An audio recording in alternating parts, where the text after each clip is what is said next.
Alrighty, welcome back everybody. So we've got the results now from round 3. Team DC took the win against Capital. Top 10 dad betrayals came out on top of Nova and Out. We Met at Bunnings took the win over Milkshake. City Walk got a win over the Midnights, and NMD got a win over Scripps and Scrubs. So we're going to also do draw number 3 for this evening. I'm going to get Crisis to close off the draw, and we'll pick a winner just shortly. And congratulations, Moondruid94. You're the winner of a Genji or Diva bundle. So if you please could PM Crisis on the GameStar Discord, and he'll respond to you at the end of the stream tonight. So there's one more up for grabs after this, so not to worry. We do have a lucky last one that'll be drawn at the end of round 4, which is coming right up. Round 4 will be played on Cursed Hollow, and your casters will be Kitfox and GLPhoenix. The teams that'll be playing will be the Midnights and Onyx Esports. So I'm going to hand you over now to Kitfox. Thank you so much, Vandy. For the final time tonight, we're doing 2 newcomers to the scene. It is, of course, the Midnights versus Onyx Esports. And our man, Grumpshot, who we mentioned earlier on in the night as doing a lot of work for the scene, is making his appearance tonight on the stream for an extremely special occasion here. It is final game of Week 4. So last time to qualify for Season 3, unless you're going to enter that one-day comp. But yes, my name is Kitfox. It's a pleasure to be your caster, and joining me in the analyst position. Very good evening once again to GLPhoenix. Thank you very much, Kit. It's going to be a bit of an interesting one to end out the night. I'm very much looking forward to seeing how this one goes. We've heard a bit about these teams. Not too sure about how the draft or even the in-game play is going to go, but we're all here to learn, I guess. So it's very interesting. I'm very much looking forward to this one. Absolutely, we are on Cursed Hollow, so this one has potential. I mean, it's sort of got a minimum time on this map, pretty much. I mean, I think it's something like 10 minutes is your average game on your Cursed Hollow. But let's see what Midnights versus Onyx can do. Midnights will actually be on blue, Onyx will be on red, and we hope that, everybody learns something from this game. That's what we're aiming for here. We want these teams to, put up a good showing and hopefully come back harder, better, stronger next season. So Dahaka being taken off the board here, if there's one thing we do know about Onyx, is that they do draft very, very well. Yeah, we're already seeing early on in this draft that both teams are actually quite aware or quite adept when it comes to drafting, just in the very general sense. We've already seen both of those globals taken away. Cursed Hollow is one of those big maps that allows for that global play to come into it, and the Anubarak, the first pick, a very strong start to this draft. Yeah, I love it. I love the Anubarak first up. Arthas also would have been acceptable. I mean, Cursed Hollow is one of those maps where you just need fantastic zoning potential.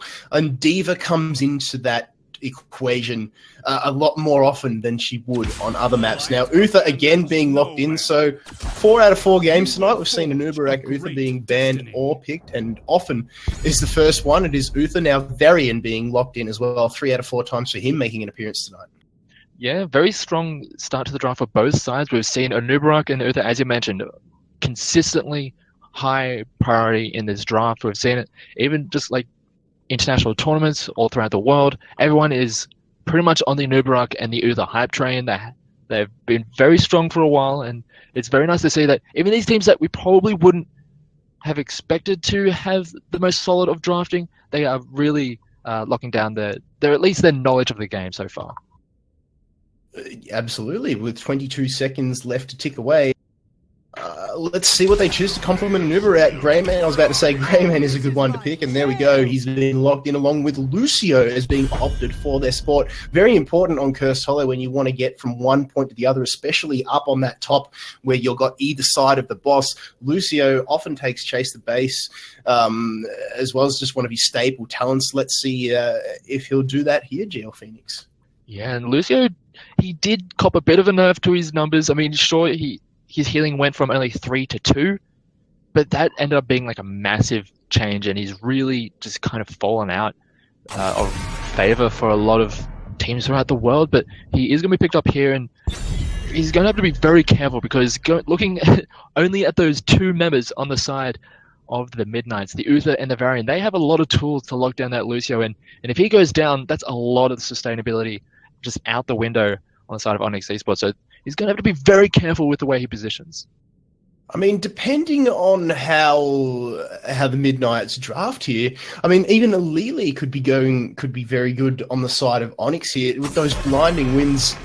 Depending on how they draft, if you get somebody like a Valor, whom they might be opting to be their range damage dealer, that's something they need to be wary of. And then she would complement the Lucio because his healing's a little bit, nerfed, as you mentioned. She can provide a little bit of ample support in there as well. Yeah, and one thing we'll starting to see as Lucio got that nerf, we're seeing discussion of, okay, Lucio, his solo healing has been kind of lessened, and so are we going to start seeing him pop up in double support compositions? We saw a little bit of it, things like Lucio Oriole to try and cover up some of the weaknesses in the healing, but just going back to the other side, the Leeming and the D.Va, you mentioned it at the start of the draft, the D.Va, massive amount of control of space when it comes to this map, and we saw it over in the mid-season brawl. We saw Nomia really put the D.Va on the map with the amount of control they were able to get with that D.Va, and I heard you right there, the Butcher getting a bit of a reaction out of you there. I mean, this is an incredibly aggressive composition right now we're coming out of Onyx Esports. We've seen the Genji do so much work in the mid-season brawl. It's pretty much a staple pick throughout the entirety of the tournament and almost shaping the meta as well around the Genji and also the Uther. So very strong picks. We'll have to see if they can execute on this. They are going extremely deep. The Onyx lads, they're looking to get right onto that backline. Yeah, Tracer and Zarya, the only two Overwatch that we haven't seen here on the board. So almost a full Overwatch squadron making its appearance here for the first time ever on Cursed Hollow. But alas, it's not to be. It's going to be Uther, Varian, Leeming, D.Va, and Samuro going up against Anubarak, Greymane, Lucio, the Butcher, and Genji. Now, Onyx are going to be banking on the late game here. Once Butcher gets those meat stacks high, once that weapon starts glowing red hot, that's when they're going to be looking to capitalize. And if you're the Midnights right now, you're going to be saying, hey, we do not want that to go to the late game. Yeah, and also just looking at that composition from Onyx Esports, the Butcher is going to be a high priority to try and take down, and also the Lucio. If they can lock down that Lucio, get that Varian taunting right onto him, and just following up with the damage that they actually do have quite a good follow with the Li Ming. If they can take down that Lucio and just mitigate all the healing on the side of Onyx Esports, the Midnights can be in a very good position coming into this. So the Midnights are Burnsy on Uther, Chucky on Samuro, Varian is Cryptic, Prox is on D.Va, and Shardstorm on Li Ming. And on the red side, we have Onyx Esports. We have Grumpshot, the man himself, on the Lucio. We have The Fish on Genji, Paint Me on Greymane, AC, the man on Anubarak. And it is going to be Blood Spiller on the Butcher, and he is going to be spilling a lot of blood. Adequate Yeah. name. Very apt, I guess, considering the hero he has chosen for this map. Straight up into the top lane too. He does not want to borrow this level 1 engage. You can see them shaping up for it already. He's going to go and get farming on those meat stacks like a good Nazebo does on the Vile Infection stacks. And they're just going to go off in their own little world. Midnights cannot afford to give him too much free space, too much paddock for the cow to roam in. Because he's going to be grazing up there and grazing good. But the level 1 exchange in the mid, the Fish throws out a few shurikens just to make his presence known and let the Midnights say, hey, let's see what you can do. The Ace the Man completely whiffs the burrow into the Impale. Cryptic now comes in from the top as Varian doesn't have shield wall as yet, so just needs to be careful until he hits that level 4. But level 1 GLPhoenix Lion Fang going out, doing damage, but nothing major. Yeah, just a little bit of training, just wanting to get those early rotations going, just clear out that wave and allow the rest of the team to just start working towards those solo lanes, as we do see the D.Va versus the Greymane on the bottom side. That will be a bit of a dead lane. The D.Va doesn't necessarily have the best of pushes and doesn't really threaten the Greymane all that much in the one-on-one, but they will be able to just clear out the waves and just make a bit of a nothing lane, whereas on the top side could be a little bit more volatile. As Hammer of Justices are finding their mark, Shardstorm, that's opening up the targets for Shardstorm. They're just getting shot in place there by Burnsy. And Shard's going, thank you very much, just tossing out the Li Ming orbs, and Ace the Man and Co just really have no choice but to eat them like they've skipped breakfast. They're on the menu. And they're coming in thick and fast, and we can see Shadowstorm making sure that he gets max damage out of those orbs with max distance. Prox needs to be careful here because Grumpshot and the Fish are waiting to pop D.Va out of her mech. Paint me now. They're biding their time, GLPhoenix. They are waiting. My goodness. It'll be Christmas by the time they decide to engage boosters straight away. Probably not the best target to try and gank. Yeah, the D.Va with those boosters will be able to get out of that quite easily. You're not really going to be able to lock her down. Especially with those three, they don't really have any way of locking down the D.Va, and that just allows her to just zip her way out of there, and that's just going to be a bit of a nothing play. Well, the movement was good. They just didn't have they chose the wrong target, and they didn't really have the lockdown required. The rotation was... The idea is good. They didn't necessarily have the tools to work with allow that to happen. That's alright. You live and you learn. Next time, they might get somebody with a little bit more of lockdown, and in the meantime, the Fish going hammer and tong. The echoes of Hanamura are ringing out as Genji and D.Va go head-to-head. Baby D.Va has been popped out of the mech and not getting any auto attacks off as well. That 0.5 seconds now finally gets to work on getting that mecha back down. Looks like we're going to get a tribute, though, first time down the bot lane. And with a lot of the members of the Midnights working towards the top side to try and grab that mercenary camp, they were a little bit slower on the rotation, but it looks like we're getting a bit of an engagement going on. Ace the Man decides to burrow across the wall there, trying to take down Shardstorm, but he gets absolutely melted. Great play coming out there from Midnight, just a little bit too eager from the man on an Uberak. And Ace the Man, he looks at 15 seconds and says, why, puppy, why? And then watches his team engage on this point. Burnsy trying to take this tribute away from the Onyx Esports lads in the Midnight. They've got the early advantage. Oh, a bit of an engagement onto Grumpshot, but will be able to zip his way out of there. Manages to get a nice sound Baron or sound boop to get them out of there, as well as we do have Chems pushing in on the bottom and top for each side respectively, but it looks like this is going to be a bit of an even trade as the self-destruct was used just to clear out that wave. Keen to clear out the wave there. Now, self-destruct is one of those tools on D.Va that it takes a pretty long time to charge. I mean, it is actually a normal ability. It's not like you get it free. Grumpshot taking a lot of damage here. Prox with the boosters, but he's going to be able to get away. Too strong on the support. But yeah, like I was saying, the self-destruct actually does take a very long time to charge, and when you do get it up, you want to be holding that on, creating a zoning effect for your team in team fights. Probably not clearing waves. Yeah, they will. They're not going to lose out too much for it just from using it there. It probably will be a little bit of time before the next tribute, and sure if they're really going to be wanting to go too ham on it, as we do have a bit of an engagement in the middle. Yeah, Crypty taking a bit of damage in the mid lane, but of course topping into the shield wall. And the Fish just jumps away, blows deflect, and says, thanks for coming, that's easy damage for me. Cybernetic agility, very, very good on the Genji. A very handy D to get over the walls, if I do say so. Yeah, he's going to be able to get out of there, and with the positioning of this tribute, this is going to be pretty much just a free one going over to Onyx Esports. But looking all around the map, the members of the Midnights are getting advantages all around the map. We have that solid push coming in from the 3 in the mid lane as it looks like they're trying to get a bit aggressive. Ackerman throws out the Impale, but Burnsy's just too good with these heals for Uther, and I love how he's come back into the meta. He just has so much to offer. That armor, those shields, those stuns. I mean, he's got the full kit and caboodle. Apart from, you know, mobility, that's probably his only downfall, but with that stun, he sort of buys himself a little bit of mobility, almost off the black market, so to speak. Yeah, just a little bit of extra is always nice. As just looking at the top side, we have the Summoner up against the Butcher. One thing that we didn't really talk about too much when we were going through the draft was that last pick Summoner for the Midnights. It's been doing a decent amount of pressuring onto that Butcher, and he's how many? About 50 stacks for the Butcher. So, but he is being pressured in and having to play very, very cautiously. So the Samurai has been working out so far. We'll have to see if Samurai is going to be able to really pretty much sow chaos in these team fights later on. As a nice engage onto the Lucio.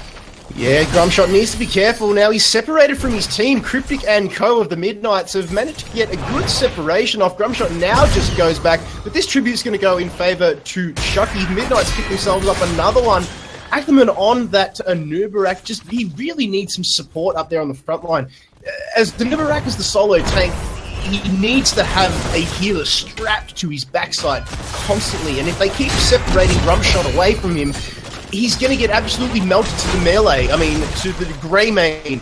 Sorry, not to the grey main, to the Samuro, to the Varian, to the Uther. They'll just be able to lock him down and then lean in to mop up. It's not good at all. They really need to start supporting their Anubarak. Yeah, it's going to take a little bit before we get to that point in the game where the Anubarak can just go in pretty much with a little bit more freedom, knowing that the rest of the team is going to be following up. We did see in that previous tribute that there was a bit of a numbers disadvantage for Onyx Esports, so they were just a little bit slow on the rotation, but they okay to give up that tribute. They accepted that they weren't going to be able to take that. They backed away. They didn't give up any more advantages than they needed to, and now that this next one is up, I think they're going to want to try and contest this one, as this would be the curse. Yeah, they really have no choice here, GLPhoenix, and now we can see Zamora in there. Ackerman gets absolutely dunked on. Cocoon did actually go off, but Bladestorm was too good from Chucky. Bloodspiller now goes down, losing a few meat stacks along the way. Level Taunt is in effect, and Grumshot takes it. Well done there from Cryptic on the Varian. Paint Me and the Fish, they're scattered now. It's 2 versus 12. 3, because D.Va's down in the bot lane. They don't need no procs. They're doing this without her, and they're going to get it as well. The Midnights, they've got Curse.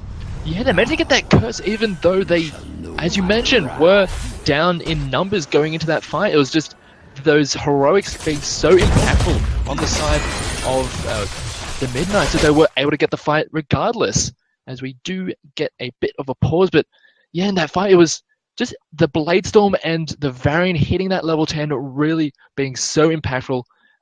They were able to just clean up the fight, even though they did have that numbers disadvantage. It looks as though Cryptic has had a little bit of a disconnection issue. My goodness, that's the first time that's ever happened. But yeah, like we said, that was they were down a man in that fight, and the Midnights were just able to come out on top. They said, hey, we don't need no D.Va, and I worry for Onyx Esports if when the time actually does come that D.Va joins these fights, will they have a chance, GLPhoenix? Well, one thing to note is that the sound barrier was just a little bit delayed, and just the slightest bit too late in saving that Anubarak. And if the Anubarak was going to be around, as the Genji does just fall. Genji got mopped up down there in the, I believe that was in the bot lane. Regardless of where it was, Genji got melted. And now the Midnights, with this curse, continuing to push through. Cryptic has rejoined us, so just fixing a few issues there. But Croc's down in that bot lane has really been left untested. I dare to see, I shudder to think what would happen if that man was playing Butcher instead of Bloodspiller. Oh, yeah, it's a bit of a bloodthirsty player we have over there, and with this extra space on the side of the Midnights, they are starting to work on this boss. They've still got they've got a lot of room to work with. They've pushed in the members of Onyx Esports, and there's pretty much no knowledge currently that this is going on, so this is going to be a free boss, and a nice timing for it as well. And without the members of Onyx Esports just immediately going to their own boss, this should give enough time over to the Midnights to try and contest. It's smart from the Onyx Esports lads. They looked at the map and they realised, hey, the Midnights are completely disappeared. They're nowhere to be seen. Hey, we'll take our own boss. They must be going for it. And just at a pivotal time, GLPhoenix, Cryptic has had another disconnection. The pause comes out from Chucky. So they tried to steal the boss off the Onyx lads, did the Midnights. And where has he disconnected? I'm trying to find He's in a safe position right next to the D.Va, but it's a bit of an unfortunate timing there to have that little bit of a problem. Hopefully we can get him back into the game and we can start this fight on the right foot, as we see the members of Onyx. Yeah. They want to get back into this. They have turned their eyes onto Burnsy, and they've got blood in those eyes. Yep. Blood in the eyes is right, and so does Paint Me on the Grey Main. He's gone the cocktail build and gone for Curse Bullet as opposed to go for the throat. Interesting, considering that you only got D.Va and Varian to deal with. You don't really have anybody like an Arthas to worry about. But hey, I like Curse Bullet. It gives a lot more value to the team than go for the throat usually does. But in terms of talent tier, level 13 has been picked up by the Midnights, and Onyx are still a ways to go. They're at a tier disadvantage. And Cryptic is trying to do his best to get back into the game. 3 disconnections now. And the poor old lad's suffering at the hands of our Aussie internet. Yeah, Aussie internet, always a bit of a problem that we've seen for quite a few years now. always being a bit of a pain to deal with when it comes to trying to get through these tournament games. We should be able to get there eventually in the end. There you go, ladies and gentlemen. You can put it in writing. The Australian government is hampering the progression of esports. Done. I'm pretty sure we've been very well aware of that for quite a few years now. Quite a few years, yeah. Don't forget, kids, copper is clean. Coal is clean, and copper is the future. Oh God, don't tilt me, please. That is just one quick way to just tilt me off the face of the earth. All right, we'll get back and talk about the talents here. X-Strike has been picked up by Genji, and Cryptic is still trying to get himself back into the game. X-Strike picked up from Genji, Sound Barrier picked up from Grumpshot on the Lucio. I mean, Lucio's ults, they're interesting. I mean, you could basically get value regardless if you go for reverse amp or sound barrier, but Grumpshot reading the play very well. It's one thing he does do very well is read the play and draft well. Going for sound barrier, just giving his team that little bit more sustainability, because I think he realizes that Anubarak is all by himself in the tank role here, and that's what's sort of costing Onyx at the moment. Yeah, wanted to, and there's also a decent amount of bursts on the side of the Midnight, so wanted to try and mitigate at least some of that. Always a good idea. When Lucio was first coming out, or when he did first come out, I had so much fun with reverse amp, but after a while I was like, yeah, that was the meta where point and click stun variant was just really, really obnoxious, and I had to kind of concede the fact that, okay, I kind of need a sound barrier just to live. But sound barrier is now pretty much the only way to go, but to be honest, we don't really see too much Lucio in general, but here we are, getting back into it. And speaking of sound barrier, almost as if he was listening to us, blows it, and then an X-Strike goes in as well. Prox does not have that self-destruct available, and you were talking about how well Disintegrate deals with the Cocoon. Finally, Prox, I thought he had self-destruct there. He did, but didn't actually pop it in the end. Cryptic is back, and the Butcher went down in that exchange, so it's 4 versus 5 in favor of the Midnights. Yeah, it looked like it's a pretty good engage for the side of Onyx Esports, but just trying to get a little bit too much out of it, and it just got turned around as Fish takes a lot of damage. Oh, good dash away though. Well done there from Fish. He copped the Hammer of Righteousness to the, Hammer of Justice to the face from Burnby, and then Shardstorm was able to follow that one off, as was everybody. And a good dash to get away from there. So this boss is now going to go over to the Midnights. They got the bottom one. They're going to get the top one as well. Because Onyx were forced to deal with it in the bot lane. Thank you very much for coming. 2 level advantage and a talent tier. Yum yum. Yeah, they're going to be very happy with that, and just be very happy with the position that they're in right now. The members of Onyx, they kind of just pen back into their base. They don't really have the room to work to step out to try and grab some of their own camp. So the Midnights, very wisely, just taking the camps that they can, and they're really going to start applying pressure on a different position as we do, I think, get a bit of a disconnect for someone else, but maybe getting sometime soon if they are going to be dealing with that. Back already. Shardstorm already? Oh, wonderful. Yeah, Shardstorm on the Leaming was gone, but yeah, as quick as a wink, he was back in there. But now another tribute being spawned down into the bottom left, or central bottom left corner of the map, just above the boss pit for the Midnights, and it looks like they're going to take this one rather comfortably. Onyx did actually get one tribute on the board, and they're just a little bit too slow to react to this one. I think they realize that the Midnights have got this one locked down.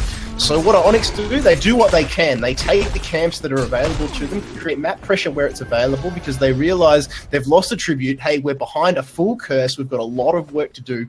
Let's start climbing back up this ladder. We need to level ourselves up first, and that's what they're doing now. Greyman goes up to the top lane. They probably need somebody down on the bot lane just to soak up a little bit more experience. They're moving together well as a team, but they're still behind in terms of levels and XP. Yeah, there is a lot of just experience in the bank essentially for Onyx Esports. All those towers in every lane are still up, so if Onyx Esports are able to get a good fight, they can really start to take some of those down and really balloon their own experience. But right now it's just a matter of getting those fights to go in their favor, and so far we just haven't really seen that just yet.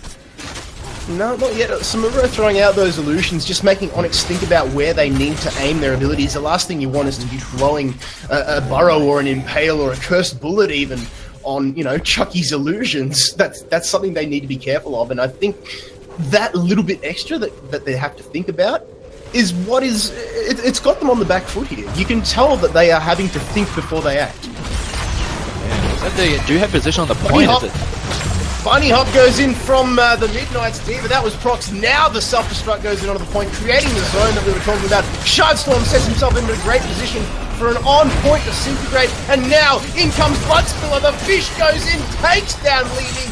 That is what Onyx are trying to do in these team fights. Bloodspiller needs to be careful because he's got a Varian with a Divine Shield chasing him down. He manages to get away. He's at full stacks now, and this is where Onyx hit their power spike. This is where they turn the tide. Yeah, well, great fight there. Great execution on that play. The charge going in onto the Leeming and the Genji just finishing off that play. Really well done there. But they did end up losing that tribute. They weren't able to interrupt it in time, as looks like they are going to start backing themselves away, as a lot of the abilities are thrown around just willy-nilly, as the Butcher is also going to try and deal with his wave. So just a nice fight for the members of Onyx Esports, but they're going to have to keep on doing that, and they're going to have to try and pull the trigger a little bit earlier to try and at least keep the tributes alive. Well, Onyx now realise that they can win fights, but they need Bloodspiller to do that. It was currently farming up in the top lane. He needs to get his backside over to this tribute now because Chucky is trying to cap it. Shardstorm throws out the arcane missiles, and here comes Bloodspiller, late to the party. But if anybody's going to be dealing damage, it's him and Paint Me. Now on that front line, we can see Ace the Man takes a lot of it. Shardstorm on the back line with great positioning with those disintegrates, and a great sound barrier comes in from Grubshot. But the zoning effect is so good. The fish manages to get the dash onto Burnsy. In comes the charge. Cocoon is in. X-Strike. Here comes Bloodspiller on the Butcher. Shardstorm does actually manage to get away, or does he? Paint Me is in there trying to get the cocktail off. Gets the slash. There we go. Finally gets the kill. Ace the Man is going to go down. This tribute is still up here. The fish taking a lot of damage. Prox back into the mecha. Doesn't have self-destruct available. The watch point tower is going to be capped by Noah's Not. That's the second fiddle at the moment because Grumpshot and co. Onyx Esports. The fight just went too long, GLPhoenix. They turned that one around so well, did Onyx, but were just unable to capitalize and take out the kills. Burnsy saving his team twice with fantastic hammers of justice. Yeah, it was so close. It was such a back and forth team fight there, and it was just these little things here and there. The Butcher just not managing to get those the brand onto a good target to try and sustain himself. And one thing we saw is just the limited healing of Alicia, as we do get engaged members of the Midnights, as they are going to be forced away. The Divine Shield was actually blown, so very nice little engage there from Onyx Esports, but they are going to be very careful with how they play these next few minutes.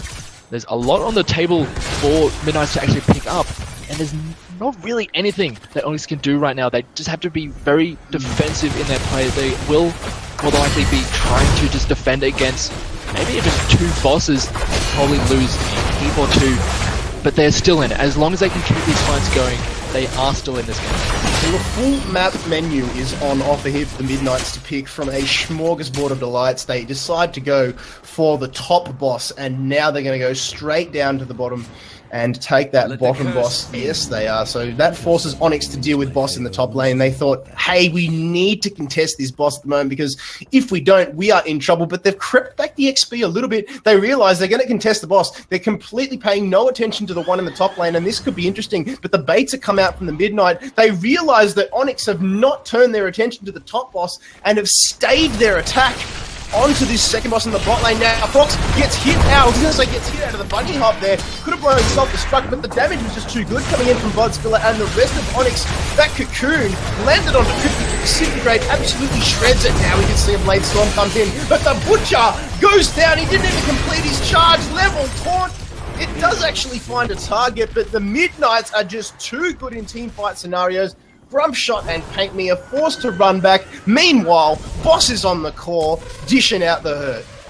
Yeah, it was just a little bit unfortunate in that fight. That sound barrier just didn't manage to pick up the Butcher and the Genji as they went very deep in that fight. So they just didn't have that extra health to work with, and that was pretty much the defining factor of that fight. They just didn't have those extra shields. They did just get demolished, and this could very well just be game. They're gone for the win. Shardstorm went with none of his team. I don't know why they didn't follow him. They could have won that one. Prox was on the core. They're still going to get it, but I'll tell you what.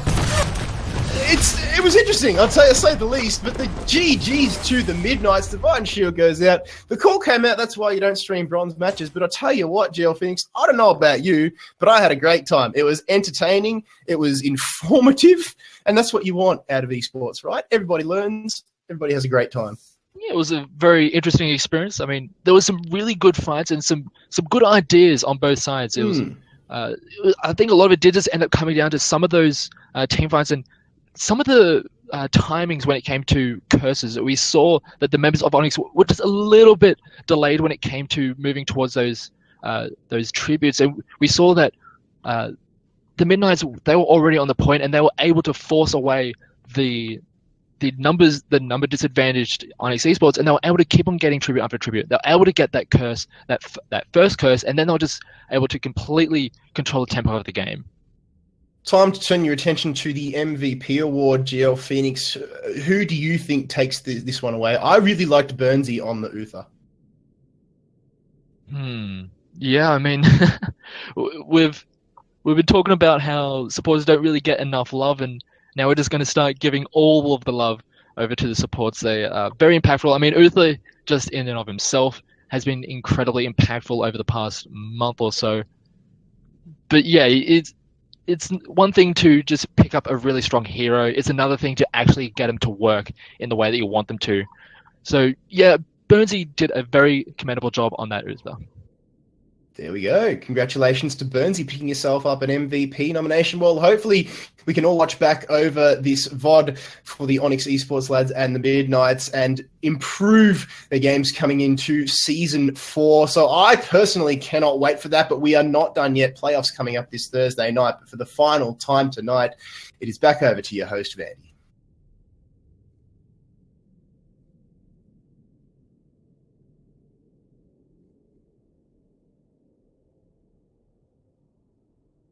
I was so excited I had my mic on, sorry. It was on mute, but I'm back.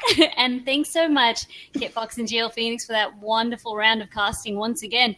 So sad that it's already going to be the final week. I cannot believe time has just flown by. If you haven't already, guys, yep, I can see the chat going wild, !GS HOTS, because that's going to be it. Crisis is now going to be pulling out a name. This will be the final winner for the evening. And then I'm going to recap this round. So congratulations, Morton. You are the winner of a Genji or Diva bundle. Not sure what's left. You'll just have to PM Crisis on Discord, state your preference, and hopefully you'll get it.